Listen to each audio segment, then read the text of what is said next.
உக்ரைனை அரவணைத்த Canada. Justin பதிவுக்கு Zelensky தந்த ரியாக்ஷன், மீண்டும் டென்ஷன் ஆகும் ட்ரம்ப். உக்ரைன் அதிபர் விளாடிமிர் ஜெலன்ஸ்கியை அவமானப்படுத்தி வெள்ளை மாளிகையில் இருந்து அமெரிக்க அதிபர் டொனால்ட் ட்ரம்ப் வெளியேறினார். இதற்கிடையே தான் உக்ரைனுக்கு ஆதரவாக கனடா அதிபர் ஜஸ்டின் ட்ரூடோ கருத்து தெரிவித்து டொனால்ட் ட்ரம்பை டென்ஷன் ஆக்கியும் உள்ளார். உக்ரைன் மீதான ரஷ்யாவின் போரை நிறுத்த அமெரிக்க அதிபர் டொனால்ட் ட்ரம்ப் நடவடிக்கை எடுத்து வருகிறார். ரஷ்ய அதிபர் விளாடிமிர் புதினுடன் அவர் தொலைபேசியில் பேசினார். அதன் பிறகு ரஷ்யா அமெரிக்கா பிரதிநிதிகள் சவுதி அரேபியாவில் வைத்து போர் நிறுத்தம் தொடர்பாகவும் பேசினர். இதில் உக்ரைன் புறக்கணிக்கப்பட்டது. மேலும் ரஷ்யாவின் போரால் பாதிக்கப்பட்ட எங்களை அமெரிக்கா பேச்சுவார்த்தைக்கு அடக்கவில்லை என்று வருத்தம் தெரிவித்தார் உக்ரைன் அதிபர் விளாடிமிர் ஜெலன்ஸ்கி. அதேபோல அமெரிக்கா ரஷ்யாவின் பக்கம் சாய்ந்து விட்டதை அவர் உணர்ந்தார். இதனால் உக்ரைன் இல்லாமல் போர் நிறுத்த ஒப்பந்தம் செய்யப்பட்டால் அதை ஏற்க மாட்டோம் என்றும் கூறினார். இந்நிலையில் தான் ட்ரம்ப் அழைப்பை ஏற்று உக்ரைன் அதிபர் விளாடிமிர் புதின் அமெரிக்கா சென்றார். வெள்ளை மாளிகையில் ட்ரம்ப் மற்றும் ஜெலன்ஸ்கி ஆகியோர் பேசினர்.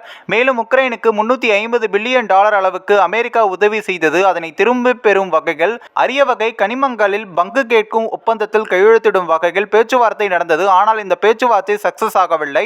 மாறாக அமெரிக்கா மற்றும் உக்ரைன் இடையேயான பேச்சுவார்த்தை கடும் மோதலுடனும் முடிவுக்கு வந்துள்ளது.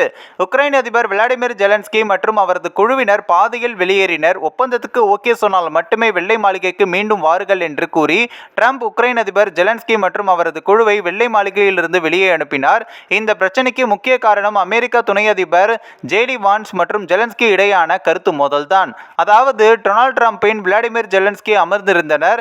அப்போது டொனால்ட் ட்ரம்ப் பக்கம் இருந்த அமெரிக்காவின் துணை அதிபர் ஜேடி வான்ஸ், அமெரிக்கா டிப்ளமேசி ரீதியாக நடவடிக்கை எடுத்து வருகிறது, போர் நிறுத்துவது தொடர்பாக ரஷ்யாவுடன் பேசியுள்ளது, ஆனால் உங்களுடைய செயல்பாடு உக்ரைனை அழிவு பாதைக்கு எடுத்து செல்லும் வகையிலும் உள்ளது என்றும் கூறினார்.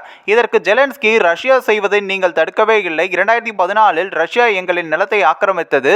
அப்போது இருந்து பராக் ஒபாமா, அதன் பிறகு டொனால்ட் ட்ரம்ப், ஜோ பைடன் ஆகிய எதையும் செய்யவில்லை. அப்படியான சூழலில் எதை சொல்கிறீர்கள் என்று கூறினார். இதை கேட்ட ஜேடி வான்ஸ், அமெரிக்காவை பத்திரிகையாளர் முன்பு அவமானப்படுத்துகிறார் மிஸ்டர் பிரசிடென்ட் என்றும் கூறினார். இதையடுத்து ட்ரம்ப் குறுக்கிட்டு, உக்ரைன் இப்போது நல்ல நிலையில் இல்லை, மோசமான சூழலில் நீங்கள் இருக்கிறீர்கள், இதற்கு நீங்கள் தான் காரணம், பல கோடி மக்களுடைய உயிரோடு விளையாடி கொண்டிருக்கிறீர்கள் என்றும் கூறியுள்ளார். இதற்கு பதில் கூறிய ஜெலன்ஸ்கி, இப்படி சத்தமாக மீடியா முன்பு போர் பற்றி பேசுவது சரியா என்று யோசித்து பார்க்க வேண்டும். போரை நாங்கள் தனியாக எதிர்கொண்டு வருகிறோம், நாங்கள் தனித்து விடப்பட்டுள்ளோம் என்றும் கூறினார். இதற்கு ட்ரம்ப், நீங்கள் தனியாக இல்லை, அமெரிக்கா உங்களுக்கு உதவி இருக்கிறது, தனியாக இருந்தால் உக்ரைன் என்ற நாடு இருந்திருக்காது, உங்களுக்கு $350 பில்லியன் எங்கள் முன்னாள் பிரதமர் தந்திருக்கிறார்கள் என்பதையும் மறந்துவிட வேண்டாம், நாங்கள் இருப்பதால் தான் உங்கள் நாடு இருக்கிறது, 3ஆம் உலகப் போரை வைத்து விளையாட வேண்டாம், சமரசம் பேச நினைத்தால் மட்டும் அடுத்த முறை இங்கு வாருங்கள் என்று கூறி வெளியே போகும்படி கூறினார்.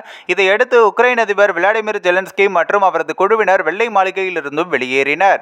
இந்நிலையில் தான் மோதலுக்கு நடுவே கனடா பிரதமர் ஜஸ்டின் ட்ரூடோ உக்ரைனுக்கு ஆதரவு தெரிவித்துள்ளார். இது பற்றி ஜஸ்டின் ட்ரூடோ தனது எக்ஸ் பக்கத்தில், ரஷ்யா சட்டவிரோதமாகவும் நியாயமற்ற முறையிலும் உக்ரைனை ஆக்கிரமித்துள்ளது. 3 ஆண்டுகளாக தைரியத்துடன் உக்ரைனை போராடி வருகிறது. ஜனநாயகம், சுதந்திரம், இறையாண்மைக்கான அவர்களின் போராட்டம் என்பது நம் அனைவருக்கும் முக்கியமான ஒன்றாகும். நியாயமான அதே வேளையில் நீடித்த அமைதியை உருவாக்க கனடா எப்போதும் உக்ரைன் மற்றும் உக்ரைன் மக்களுடன் நிற்கும் என்றும் கூறியுள்ளார். ஜஸ்டின் ட்ரூடோவின் இந்த பதிவுக்கு உக்ரைன் அதிபர் விளாடிமிர் ஜெலன்ஸ்கி நன்றி தெரிவித்துள்ளார். இது பற்றி அவர் ஜஸ்டின் ட்ரூடோவின் எக்ஸ் பக்க பதிவை சுட்டிக்காட்டி, தேங்க்யூ ஃபார் யுவர் சப்போர்ட் என்றும் கூறியுள்ளார். ஏற்கனவே கனடாவும் அமெரிக்காவும் பஞ்சாயத்தில் உள்ளது. கனடாவை அமெரிக்காவின் 51வது மாகாணமாக்க ட்ரம்ப் விரும்புகிறார். அதேபோல அமெரிக்க அதிபர் டொனால்ட் ட்ரம்ப் கனடாவுக்கு 25% வரியை விதித்தார். அதன் பிறகு அதை நிறுத்தி வைத்தார். வரும் 4ஆம் தேதி முதல் மீண்டும் அந்த வரி விதிப்பு அமலாக உள்ளது. இதனை கனடா அதிபர் ஜஸ்டின் ட்ரூடோ கண்டித்துள்ளார். இந்த பஞ்சாயத்திற்கு நடுவே தான் உக்ரைனுக்கு ஆதரவு தெரிவிப்பதாக ஜஸ்டின் ட்ரூடோ கூறியுள்ளார். இதன் மூலம் அமெரிக்க அதிபர் டொனால்ட் ட்ரம்பை அவர் சீண்டியுள்ளார். இந்த ஒரு வீடியோ குறித்து உங்களுடைய கருத்துக்களை நீங்க மறக்காம கமெண்ட்ஸ்ல சொல்லுங்க. நம்ம ஏஷியநெட் நியூஸ் தமிழையும் தொடர்ந்து ஃபாலோ பண்ணுங்க.